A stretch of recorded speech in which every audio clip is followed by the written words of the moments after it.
Dear students, ఈరోజు మనం competitive ఎగ్జామ్స్లో అర్థమెటిక్ ఎలా ఉంటుంది, అందులో ఉండేటటువంటి టాపిక్స్ ఏంటి, వాటిని మనం ఎలా ప్రిపేర్ అయితే కనుక ఈజీగా అర్థం చేసుకోవచ్చు. జనరల్గా కాంపిటేటివ్ ఎగ్జామ్స్లో కష్టమైనటువంటిది టైం టేకింగ్ అంతా కూడా ఈ అర్థమెటిక్ అనేటటువంటి సిలబస్ మాత్రమే. ఈ అర్థమెటిక్లో ఉండేటటువంటి టాపిక్స్ ఏంటి, వాటిని మనం ఎలా ప్రిపేర్ అవ్వాలి, అవి ప్రిపేర్ అవ్వడానికి కావాల్సినటువంటి బేసిక్స్ ఏంటి అనేటటువంటి దాని గురించి ఈరోజు మనం చూద్దాం.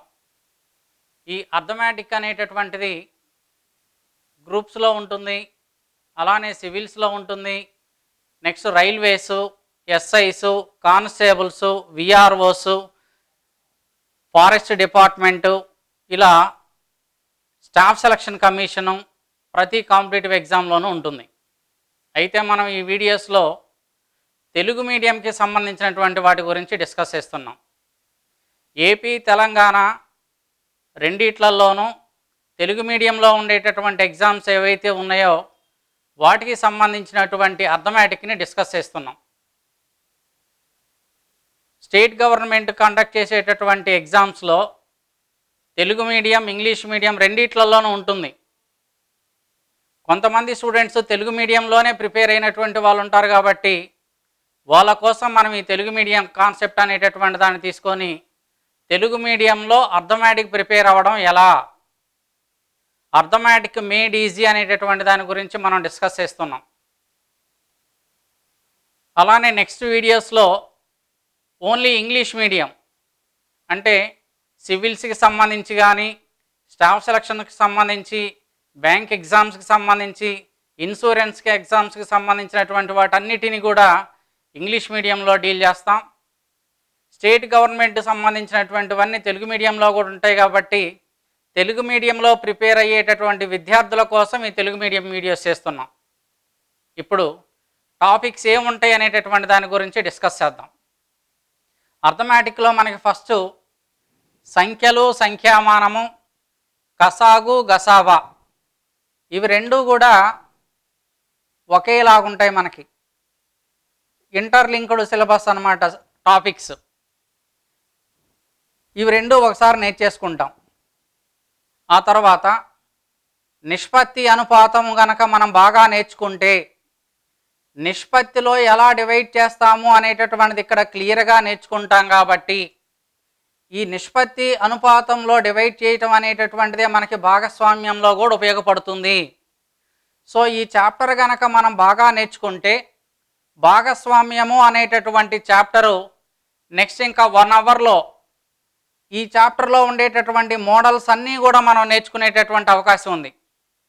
భాగస్వామ్యంలో ఒకే ఒక ఫార్ములా మనం గుర్తుపెట్టుకోవాలి. భాగస్వామ్యంలో లాభం ఎలా కనుక్కుంటారు అనేటటువంటిది. లాభం ఎలా కనుక్కుంటాము అంటే భాగస్వామ్యంలో లాభము ఈక్వల్ టు పెట్టుబడి ఇంటూ కాలము. ఈ ఒక్క ఫార్ములా తెలిస్తే భాగస్వామ్యంలో ఉన్నటువంటి క్వశ్చన్స్ అన్నిటికీ మనం ఆన్సర్ చేయగలుగుతాం. ఎలా సింప్లిఫై చేస్తాము అనేటటువంటిది ఆల్రెడీ నిష్పత్తి అనుపాతంలో నేర్చుకున్నాం కాబట్టి ఈ చాప్టర్ చాలా ఈజీగా అయిపోతుంది. తర్వాత నెక్స్ట్ చాప్టర్ వచ్చేసరికి సగటులు. సగటు ఎలా కనుక్కుంటాము? సగటు అనగానే రాసుల మొత్తము బై రాసుల సంఖ్య అనేటటువంటిది. ఈ ఒక్క ఫార్ములాతోటే మనం సగటుల్లో ఉన్నటువంటి క్వశ్చన్స్కి ఆన్సర్ చేస్తూ ఉంటాం. దీన్ని క్రాస్ మల్టిప్లికేషన్ చేస్తే ఇంకో 2 ఫార్ములాస్ వస్తాయి. మెయిన్ ఏంటి అంటే సగటు ఎలా కనుక్కుంటాము అనేటటువంటిది తెలిస్తే చాలు. అర్థమెటిక్లో ఉండేటటువంటి క్వశ్చన్సే కాకుండా డేటా ఇంటర్ప్రిటేషన్లో కూడా సగటు ఎంత అని క్వశ్చన్ అడుగుతుంటారు. నెక్స్ట్ టాపిక్ వచ్చేసరికి వయస్సులు. ఈ వయస్సులు అనేటటువంటిది నిష్పత్తి అనుపాతము సగటులతోటి ఒక 50% క్వశ్చన్స్ అయిపోతాయి. తర్వాత అంటే ఏం చేయాలి, క్రితం అంటే ఏం చేయాలి అనేది తెలుసుకుంటే చాలు. 10 సంవత్సరాల తరువాత అనగానే అక్కడ ఉన్నటువంటి ప్రతి వ్యక్తికి 10 సంవత్సరాల వయసు కలుస్తుంది. 5 సంవత్సరాల క్రితం అంటే ప్రతి వ్యక్తికి 5 సంవత్సరాలు తగ్గుతుంది. ఈ పాయింట్ మనం గుర్తుపెట్టుకుంటాం. అప్పుడు మనకి ఒకే వ్యక్తి గురించి కానీ లేదా ఇద్దరు గురించి కానీ ముగ్గురు గురించి కానీ ఇస్తూ ఉంటారు. తండ్రి కుమారుల గురించి కానీ, లేదా తల్లి కుమార్తె వయసుల గురించి కానీ, లేదా బ్రదర్స్ గురించి కానీ ఇలా ఇస్తూ ఉంటారు. ఏదైనా సరే తర్వాత అంటే ఏం చేయాలి, క్రితం అంటే ఏం చేయాలి అనేటటువంటిది తెలుసుకుంటే చాలు. తర్వాత సో మనం ఈ 4 చాప్టర్లు ఒక సెట్ లాగా నేర్చేసుకుంటాం. నెక్స్ట్ శాతాలు. శాతం ఎంత అనే క్వశ్చన్ కనిపిస్తుంది ఎప్పుడు మనకి. శాతం ఎంత అని క్వశ్చన్ అడిగారు అంటే 100కి ఎంత అని, పర్సంటేజ్ అంటాం దాన్ని ఇంగ్లీష్లో. పర్సెంట్ ఎంత అంటే పర్సెంట్ మీన్స్ పర్ ఎవ్రీ 100. శాతం ఎంత అని క్వశ్చన్ అడిగారు అంటే ప్రతి 100కి ఎంత అని క్వశ్చన్ అడిగినట్టు అనమాట. ఈ శాతాలలో మనం నంబర్ ఆఫ్ మోడల్స్ కూడా ఎక్కువగానే ఉంటాయి. అవన్నీ నేర్చుకుంటే గనక తర్వాత లాభ నష్టాలు, బారు వడ్డీ, చక్ర వడ్డీ అనేటటువంటివి కూడా శాతాల్లో ఏ విధంగా అయితే సింప్లిఫై చేశామో అదే విధంగా లాభ నష్టాలు, బారు వడ్డీ, చక్ర వడ్డీలో కూడా కనిపిస్తూ ఉంటుంది. ఇక్కడ కూడా లాభ శాతం ఎంత, లేదా నష్ట శాతం ఎంత, లేదా డిస్కౌంట్ పర్సంటేజ్ ఎంత, ఇలాంటి క్వశ్చన్స్ అన్నీ ఉంటాయి. అంటే ఈ శాతాల గురించి అడిగారు అంటే ఇక్కడ శాతాలు ఏ విధంగా అయితే నేర్చుకున్నామో అదే కాన్సెప్ట్ ఇక్కడ కూడా అప్లై చేస్తే కనుక మీకు చాలా ఈజీగా ఉంటుంది. ఎప్పుడు కూడా ప్రతి చాప్టరు కొత్తగా నేర్చుకోవటం, మొత్తం నేర్చుకోవటం అనేదే ఉండదు. మనం కొన్ని టాపిక్స్ నేర్చుకుంటే ఆ టాపిక్సే రిమైనింగ్ టాపిక్స్లో కూడా ఆ సబ్జెక్ట్ ఉపయోగపడుతూ ఉంటుంది. కాబట్టి మిగతా చాప్టర్స్ అనేటటువంటివి చాలా ఈజీగా ఉంటాయి. 50% ఆఫ్ ద సిలబస్ నేర్చుకోవడానికి టైం పట్టినటువంటి విధంగా నెక్స్ట్ 50% సిలబస్ నేర్చుకోవడానికి అంత టైం పట్టదు. ఫస్ట్ 50% సిలబస్ నేర్చుకోవడానికి మనకు ఎంతైతే టైం పడుతుందో దాంట్లో ఒక 60%, 70% సిలబస్ టైం తోటి మనం రిమైనింగ్ 50% ఆఫ్ ద సిలబస్ నేర్చేసుకోవచ్చు. అలానే ఇక్కడ శాతాలు, లాభ నష్టాలు, బారు వడ్డీ, చక్ర వడ్డీ. అలానే ఇక్కడ ఈ 2 చాప్టర్లలో మనకి సంవత్సరానికి వడ్డీ శాతం ఎంత అంటారు.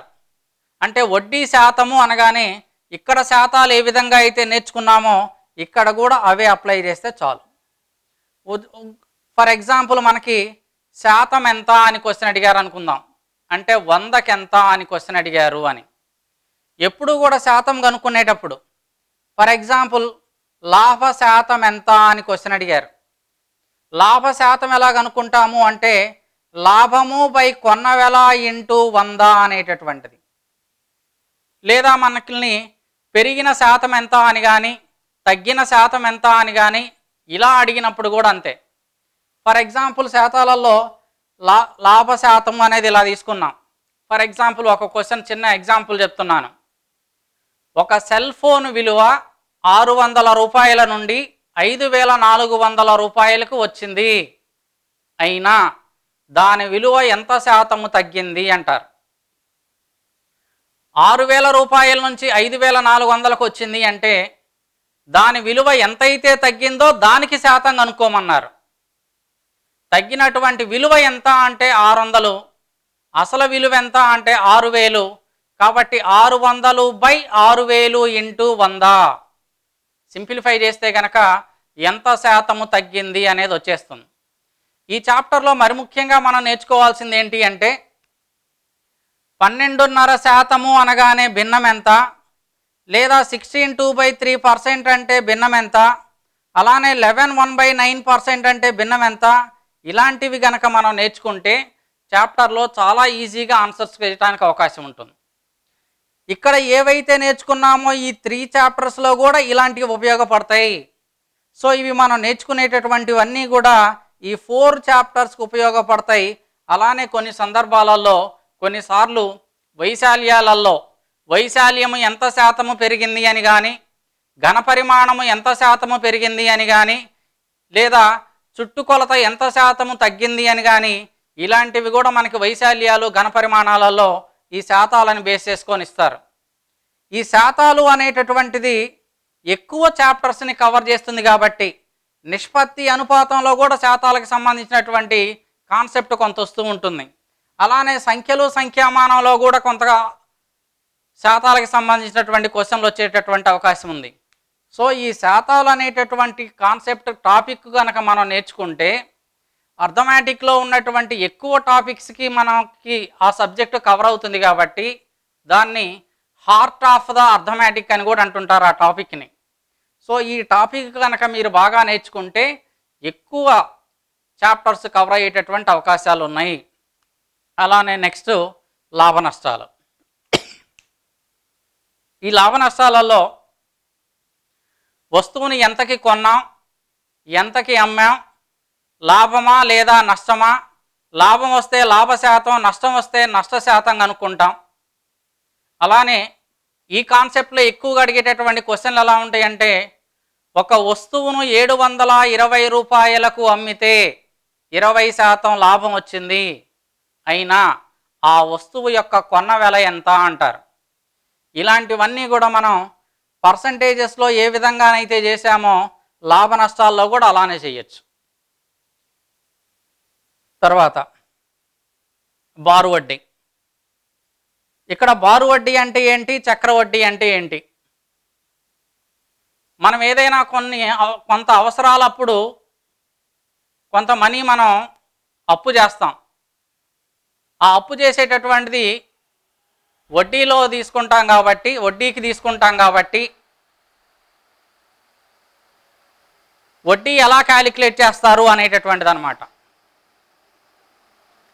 బారు వడ్డీ అంటే ఏంటి, చక్ర వడ్డీ అంటే ఏంటి అంటే, ఎన్ని సంవత్సరాలైనా సరే అసలు మీద మాత్రమే వడ్డీ లెక్కించేటటువంటి దానిని బారు వడ్డీ అంటాం, వడ్డీకి వడ్డీ లెక్కించేటటువంటి దానిని చక్ర వడ్డీ అంటాం.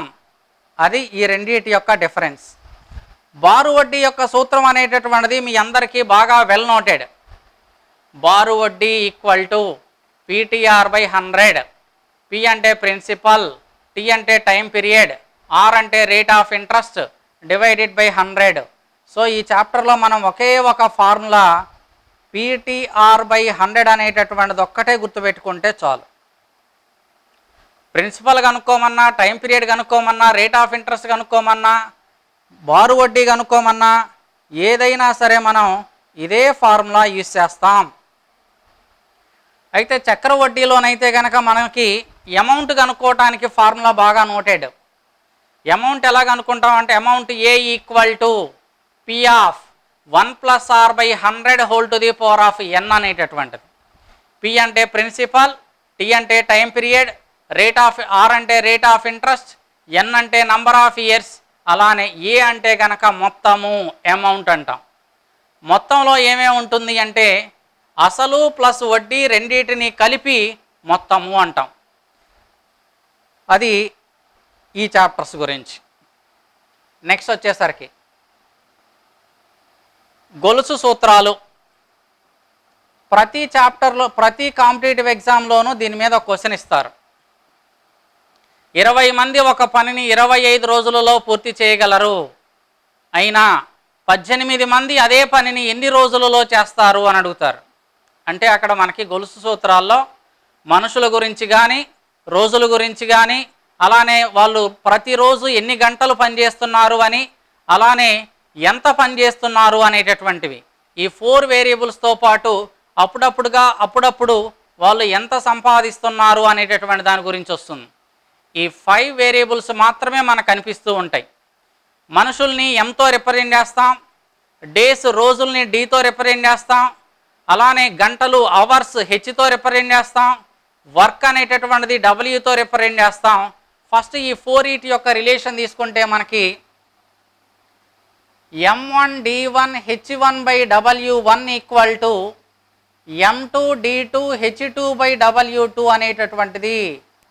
దీంతో మనం ఈ చాప్టర్కి సంబంధించినటువంటి క్వశ్చన్స్ అన్నిటికీ ఆన్సర్ చేయొచ్చు.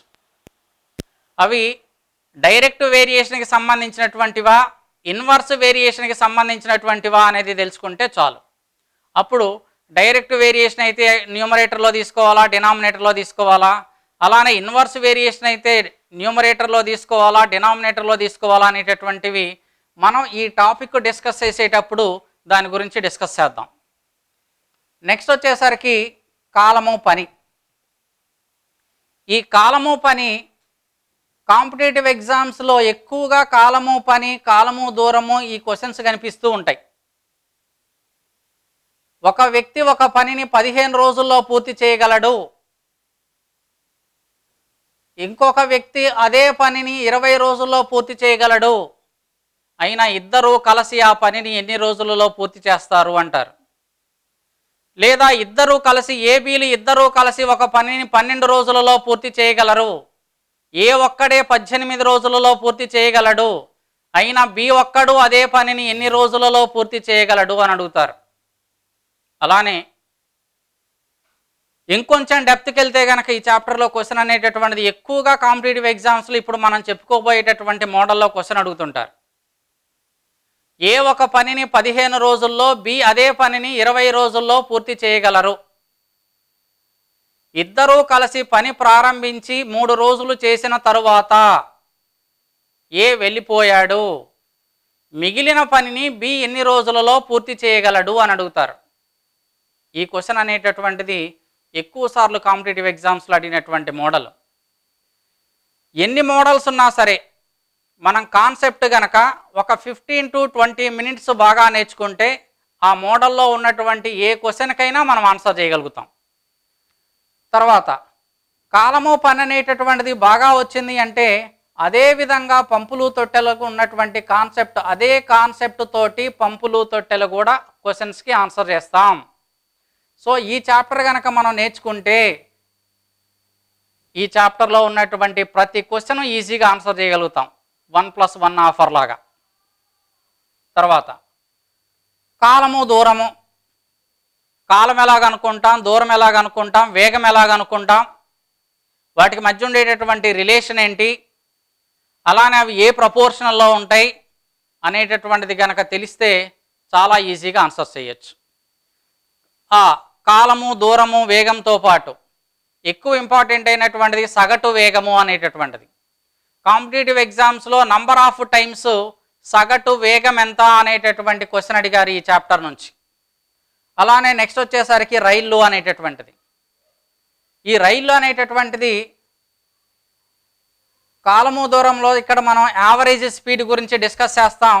ఇక్కడ వచ్చేసరికి మనం నేర్చుకోవాల్సింది ఏంటి అంటే రిలేటివ్ స్పీడ్, సాపేక్ష వేగం ఎలా తీసుకుంటాం, అలానే ఒక రైలు మనిషిని దాటాలి అంటే ఎంత దూరం ప్రయాణం చేయాలి, లేదా చెట్టుని దాటాలి అంటే ఎంత దూరం ప్రయాణం చేయాలి, వంతెన్ని దాటాలి అంటే ఎంత దూరం ప్రయాణం చేయాలి, లేదా ఒక సొరంగాన్ని ప్రయాణం చేయాలి అంటే ఎంత దూరం ప్రయాణం చేయాలి, అలానే ఇంకొక రైల్ని దాటాలి అంటే ఎంత దూరం ప్రయాణం చేయాలి అనేటటువంటిది. అంటే అక్కడ మనం నేర్చుకోవాల్సింది రెండు పాయింట్లు, వేగాన్ని ఎలా తీసుకుంటాం, దూరాన్ని ఎలా తీసుకుంటాం. అది తెలిస్తే కనుక ఈ చాప్టర్లో ఉన్నటువంటి క్వశ్చన్స్ అన్నిటికీ మనం ఆన్సర్ చేయొచ్చు. ఎలా సింప్లిఫై చేస్తాము అనేటటువంటిది కాలము దూరంలో ఏ విధంగానైతే సింప్లిఫై చేస్తామో, దూరం కనుక్కోవాలంటే ఫార్ములా ఏంటి, కాలం కనుక్కోవాలంటే ఫార్ములా ఏంటి, వేగము కనుక్కోవాలి అంటే ఫార్ములా ఏంటి, అవి ఏ యూనిట్స్లో ఉండాలి అనేటటువంటిది అంతా ఇక్కడ నేర్చుకుంటాం. ఇక్కడ నేర్చుకునేటటువంటిది జస్ట్ కాన్సెప్ట్ ఏంటి అంటే ఎంత దూరం ప్రయాణం చేయాలి, లేదా వేగం ఎలా తీసుకోవాలి, ఈ 2 పాయింట్లు ఇక్కడ నేర్చుకుంటే చాలు. తర్వాత అలానే పడవలు ప్రవాహాలు అనేటటువంటిది, స్ట్రీమ్స్ అండ్ బోట్స్ అంటాం ఇంగ్లీష్లో. ఒక నదిలో పడవ ప్రయాణించేటప్పుడు ఆ వేగం ఎలా తీసుకుంటాము అనేటటువంటిది. అక్కడ మొత్తం కనిపించేటటువంటి మనకి 4 వేగాలు. ఒకటి పడవ వేగము, రెండోది నీటి వేగము. ఆ 2 కలిపి తీసుకునేటటువంటివి మిగతావి 2. అవేంటి అంటే ప్రవాహ దిశలో పడవ యొక్క వేగము, ప్రవాహ వ్యతిరేక దిశలో పడవ యొక్క వేగము అనేటటువంటిది. ప్రవాహ దిశ అంటే ఏంటి అంటే నీరు ఎటువైపు అయితే ప్రవహిస్తుందో మన బోటు పడవ కూడా అటే ప్రయాణం చేస్తూ ఉంటే దానిని ప్రవాహ దిశలో పడవ వేగము అంటాం. ప్రవాహ దిశలో పడవ వేగము అంటే పడవ వేగము ప్లస్ నీటి వేగము 2 కలిపి తీసుకుంటాం. అలానే ప్రవాహ వ్యతిరేక దిశలో పడవ వేగము అంటే పడవ వేగములో నుంచి నీటి వేగాన్ని సబ్ట్రాక్ట్ చేస్తాం. నీరు ఎటువైపు అయితే వెళ్తుందో పడవ కూడా అటే వెళ్తుంటే కనుక పడవ వేగము పెరుగుతుంది. కాబట్టి పడవ వేగాన్ని నీటి వేగాన్ని రెండింటినీ కలిపి తీసుకుంటాం. ప్రవాహ వ్యతిరేక దిశలో పడవ వేగం వెళ్తూ ఉంటే పడవ వేగము తగ్గిపోతుంది, తక్కువ వస్తుంది అంటే పడవ వేగాన్ని నీటి వేగాన్ని సబ్ట్రాక్ట్ చేయాలి. ఎప్పుడూ కూడా పడవ వేగం ఎక్కువగా ఉంటుంది, దానికంటే నీటి వేగము తక్కువగా ఉంటుంది. ఆ ఒక్క పాయింట్ అక్కడ గుర్తుపెట్టుకుంటాం. సో ఈ కాలము దూరము, రైళ్ళు, ప్రవాహాలు, అలానే పరుగు పందాలు కూడా దీనికి సంబంధించినటువంటిది. ఈ 4 కలిపి కాలము దూరము టాపిక్లోనే డిస్కస్ చేస్తూ ఉంటాం. పరుగు పందెంలో మనం గుర్తుపెట్టుకోవాల్సిన పాయింట్ ఒకటి, ఎండ్ పాయింట్ ఫస్ట్ ఎవరైతే టచ్ చేస్తారో వాళ్ళు మాత్రమే విన్ అయినట్టు. తర్వాత వచ్చేసరికి వైశాల్యాలు, ఘనపరిమాణాలు. వైశాల్యాలు, ఘనపరిమాణాలలో జనరల్గా ఈ 2 టాపిక్స్ ఏంటి అంటే మనం మెన్సురేషన్లో డిస్కస్ చేస్తూ ఉంటాం.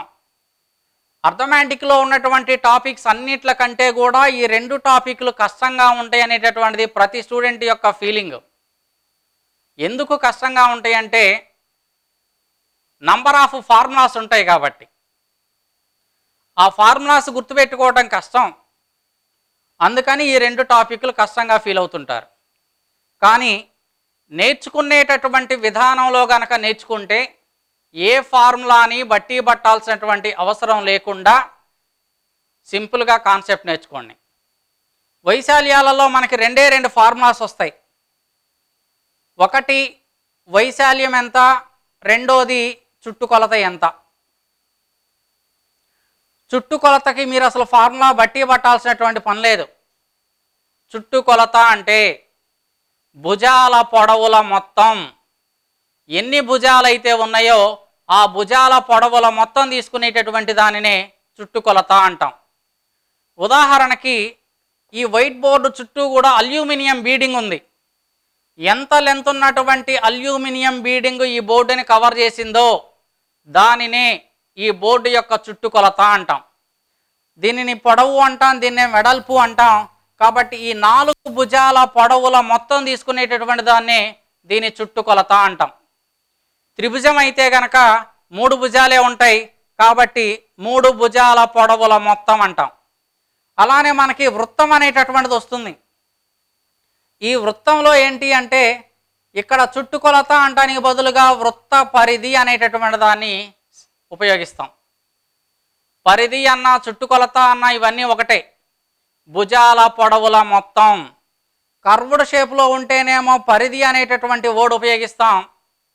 అలానే లైన్ సెగ్మెంట్స్ ఉంటే గనక, భుజాలు ఉంటే గనక దానికి చుట్టుకొలత అనేటటువంటి వర్డ్ ఉపయోగిస్తాం. తర్వాత ఘనపరిమాణాలు. ఘనపరిమాణాలలో కూడా ఇక్కడ మనం చతురస్రము, దీర్ఘ చతురస్రము, వృత్తం నేర్చుకుంటాం. ఆ మూడింటికి రిలేటెడ్గా ఉండేటటువంటివి ఇక్కడ ఉండేటటువంటివి. ఘనము యొక్క ఫార్ములాస్ రావాలి అంటే మనకి చతురస్రం యొక్క ఫార్ములాస్ రావాలి. అలానే దీర్ఘఘనం గురించి కావాలి అంటే దీర్ఘ చతురస్రం గురించి కావాలి. నెక్స్ట్ స్తూపం కానీ లేదా కోన్, శంకువు కానీ లేదా గోళం కానీ ఇవన్నీ నేర్చుకోవాలి అంటే వృత్తం గురించి, వృత్త వైశాల్యం ఎంత, వృత్త పరిధి ఎంత అనేది తెలిస్తే చాలు. దీంట్లో ఏమేమి ఉంటాయి? ప్రక్కతల వైశాల్యము, సంపూర్ణ తల వైశాల్యము, ఘనపరిమాణము అనేటటువంటివి ఉంటాయి. ఏది ఎలా తీసుకుంటామనేది తెలిస్తే చాలు.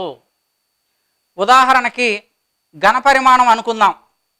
స్తూపము యొక్క ఘనపరిమాణం ఎంత అనేది కావాలి. ఘనపరిమాణం ఎలా తీసుకుంటాము అంటే భూ వైశాల్యము ఇంటూ ఎత్తు అనేటటువంటి తీసుకుంటాం.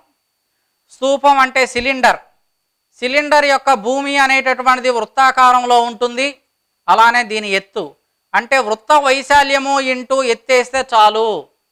వృత్తం యొక్క వైశాల్యానికి సూత్రం ఏంటి అంటే కనుక πr². హైట్ ఎంత అంటే కనుక h, కాబట్టి πr²h అనేటటువంటి ఫార్ములా తీసుకుంటే చాలు. ఏవైనా సరే వర్టికల్గా ఉన్నటువంటి వాటికి వేటికైనా సరే వాల్యూమ్, ఘనపరిమాణం కావాలి అంటే భూ చుట్టుకొలత ఇంటూ ఎత్తు అనేటటువంటి దాన్ని తీసుకుంటాం. అలానే ఒకవేళ వర్టికల్గా లేకపోతే ఎలా తీసుకుంటాం అనేటటువంటి దాని గురించి ఈ చాప్టర్ డిస్కస్ చేసేటప్పుడు చూద్దాం. నెక్స్ట్ వచ్చేసరికి వీటిల్లో బాగా ఇంపార్టెంట్ అయినటువంటివి ఏంటి అంటే వైశాల్యాలలో ఘనపరిమాణాల్లో నంబర్ ఆఫ్ అనేటటువంటిది. ఎన్ని టైల్స్ పరచవచ్చు అంటాడు, లేదా ఒక స్తూపాన్ని కరిగించి ఎన్ని గోళాలు తయారు చేయవచ్చు అంటారు. అలాంటివి ఎలా ఉంటాయి అనేటటువంటి దాని గురించి చూడండి. వైశాల్యాల్లోనైతే కనుక ఎన్ని అనే క్వశ్చన్ వస్తే, సపోజ్ ఒక గదిలో ఎన్ని టైల్స్ పరచవచ్చును అంటాడు. Number of tiles equal to area of a room by area of a tile, గది యొక్క వైశాల్యము బై టైల్ యొక్క వైశాల్యము అని తీసుకుంటాం. అలానే ఇక్కడ ఎన్ని అని క్వశ్చన్ అడిగితే, ఒక స్తూపాన్ని కరిగించి గోళాలను తయారు చేస్తున్నారు, ఎన్ని గోళాలు తయారు చేయవచ్చు అంటే స్తూపము యొక్క ఘనపరిమాణము బై గోళము యొక్క ఘనపరిమాణము. వైశాల్యాలకు సంబంధించినటువంటి అయితేనేమో వైశాల్యాలు డివైడ్ చేస్తాం, ఘనపరిమాణాలకు సంబంధించినటువంటి ఫిగర్స్ ఇస్తే ఘనపరిమాణాలు డివైడ్ చేస్తాం. వాటి యొక్క యూనిట్స్ జాగ్రత్తగా చూసుకుంటే చాలు. నెక్స్ట్ వచ్చేసరికి ఇందులో లాస్ట్ వన్ దత్తాంశాలు, డేటా ఇంటర్ప్రిటేషన్ అనేటటువంటిది. ఎన్నో కాంపిటేటివ్ ఎగ్జామ్స్లో డేటా ఇంటర్ప్రిటేషన్ ఇస్తారు. గతంలో అయితే గ్రూప్ 1 పేపర్ 5 అనేటటువంటిది దాని పేరే data interpretation. For example SIs తీసుకుంటే 20 మార్క్స్ ఇస్తారు. అలానే కానిస్టేబుల్స్లో కానీ, రైల్వేస్లో కానీ, స్టాఫ్ సెలక్షన్ కమిషన్లో కానీ, సివిల్స్లో కానీ, గతంలో పంచాయతీ సెక్రటరీస్లో కూడా 15 క్వశ్చన్స్ డేటా ఇంటర్ప్రిటేషన్ నుంచే ఇచ్చారు. ఈ డేటా ఇంటర్ప్రిటేషన్ అంటే ఏంటి? డేటా అనేటటువంటిది ఎగ్జామినర్ ఇస్తారు, డేటా అనేటటువంటిది ఎగ్జామినర్ ఇస్తారు. ఆ ఇచ్చేటటువంటి డేటా టేబులర్ ఫామ్లో కానీ, బార్ డయాగ్రామ్లో కానీ, లైన్ గ్రాఫ్లో కానీ, circular diagram or pie chart అనేటటువంటి ఫామ్లో ఇస్తారు. ఆ ఇచ్చినటువంటి డేటా మీద సుమారుగా 5 క్వశ్చన్స్ అడుగుతుంటారు. ఆ క్వశ్చన్స్ కూడా ఎలా ఉంటాయంటే, ఒకటేమో రేషియోస్ మీద ఉంటుంది, ఒకటేమో యావరేజెస్ మీద ఉంటుంది, 2 క్వశ్చన్స్ ఏమో పర్సంటేజెస్ మీద ఉంటాయి, ఇంకొకటేమో కంపారిజన్స్ మీద ఉంటుంది. సో మనం ఈ చాప్టర్కి ఆన్సర్ చేయాలి అంటే, ఈ చాప్టర్లో ఉన్నటువంటి క్వశ్చన్స్కి ఆన్సర్ చేయాలి అంటే నిష్పత్తి, అనుపాతము, సగటులు, శాతాలు, ఈ 3 చాప్టర్లు కనుక మనం బాగా నేర్చుకుంటే నిష్పత్తి దత్తాంశంలో ఉండేటటువంటి క్వశ్చన్స్ అన్నిటికీ కూడా ఈజీగా ఆన్సర్ చేయగలుగుతాం. ఇవి అర్థమెటిక్లో ఉండేటటువంటి టాపిక్స్. అలానే కొన్ని సందర్భాల్లో ప్యూర్ మ్యాథ్స్కి సంబంధించినటువంటి టాపిక్స్ కూడా కొన్ని ఇస్తుంటారు. అవి ఘాతాలు, ఘాతాంకాలు, కరణులు, రేఖాగణితం, సంభావ్యత అనేటటువంటివి. ఇవి నేర్చుకుంటే కనుక ప్రతి కాంపిటేటివ్ ఎగ్జామ్లో ఉండేటటువంటి అర్థమెటిక్ సిలబస్ అంతా మనకి కవర్ అయిపోయినట్టే. ఇవన్నీ నేర్చుకోవడానికి మనకి ఏం కావాలి, మినిమం బేసిక్స్ ఏం కావాలి, ఏం నేర్చుకుంటే ఈ చాప్టర్స్లో ఉన్నటువంటి క్వశ్చన్స్ అన్నిటికీ ఆన్సర్ చేయొచ్చు అనేటటువంటిది. జస్ట్ మీరు ఈరోజే స్టార్ట్ చేస్తే ఒక 2-3 డేస్లో మనకు కావాల్సినటువంటివి ఏంటి అంటే, ఫస్ట్ ఒక 20 టేబుల్స్ రావాలి.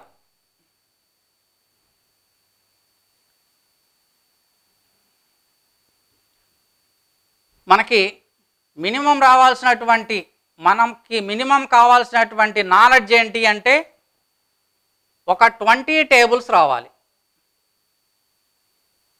అలానే స్క్వైర్స్ ఒక 40, అలానే నెక్స్ట్ క్యూబ్స్ వచ్చేసరికి ఒక 25. వీటితో పాటు శాతాలు, వాటికి సమానమైనటువంటి భిన్నాలు ఇంతవరకు నేర్చుకొని ప్రతి కాన్సెప్టు ఒక 15 to 20 మినిట్స్ కనుక జాగ్రత్తగా వింటే అర్థమెటిక్ అంతా మీరు చాలా ఈజీగా నేర్చుకోగలుగుతారు. సో ఆదిత్య కాంపిటీషన్స్ యూట్యూబ్ ఛానల్ని సబ్స్క్రైబ్ చేయండి. ఈ ఆదిత్య కాంపిటీషన్స్ యూట్యూబ్ ఛానల్లో కాంపిటేటివ్ ఎగ్జామ్స్ గురించి ప్రతి ఇన్ఫర్మేషన్ మీకు ఇస్తాం. కాంపిటేటివ్ ఎగ్జామ్స్లో ఏ ఎగ్జామ్స్ ఉన్నాయి, ఎలాంటి జాబ్స్ ఉన్నాయి, వాటి సిలబస్ ఎలా ఉంటుంది, వాటి నోటిఫికేషన్స్ ఎప్పుడు వచ్చేటటువంటి అవకాశం ఉంది, అలానే ప్రీవియస్లో ఆ చాప్టర్ నుంచి ఎలాంటి క్వశ్చన్స్ అడిగారు అనేటటువంటి పూర్తి డేటా మీకు ఇస్తూ ఉంటాం. సో డియర్ స్టూడెంట్స్, తెలుగు రాష్ట్రాల్లో ఉన్నటువంటి ప్రతి విద్యార్థికి ఉపయోగపడేటటువంటి ఛానల్. సబ్స్క్రైబ్ చేయండి, అలానే షేర్ చేయండి. మీరు